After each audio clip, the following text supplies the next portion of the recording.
In electronics industry, equipment is developed to work under a certain range of conditions, but when these parameters happen to be out of range, we can expect some failures to occur.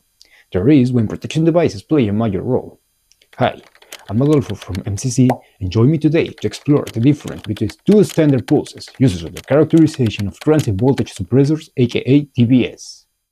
For protection devices, reliability is a key parameter that ensures that it can be trusted to deal with some expected failures. Hence, there are well-documented standards to make sure every semiconductor manufacturer, just like MCC, has the same quality level on their products. Two of the most important are single-pulse current waveform standards, 8 and 20 microseconds and 10 and 1000 microseconds, which both are widely used in the practice for the characterization of transient voltage suppressors or ESD testing processes.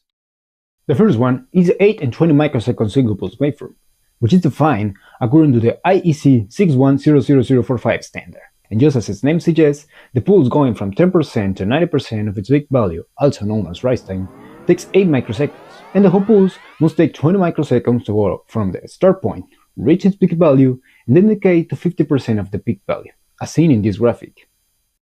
On the other hand, there is the 10 and 1000 microseconds waveform, commonly used for testing protection devices, but defined under another standard, the IEC 61643-321, which is another standard for TVS characterization, but instead of 8 and 20 microseconds, its rise time is 10 microseconds, and it logs as much as 1000 microseconds or 1 millisecond going from the start point to the 50% of its peak value.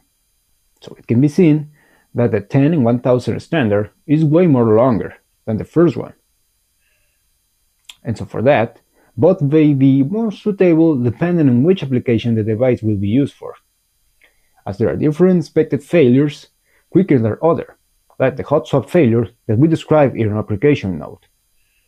And as a result, the power dissipation on the device may be much higher. For example, for the TVS, it can be seen in the following graphic that with a pulse width of 20 microseconds, the device is able to dissipate 37.6 kilowatt, but with the 1000 microseconds pulse width, the component is only able to dissipate 5 kilowatts. This means the longer the pulse, the less power it can dissipate. It is common practice then to see in datasheets the pulse current waveform measured under one standard or another, not both. Thank you for your attention. Don't forget to check our application note about how to select a TVS for a hot swap application and follow MCC for more interesting topics like this.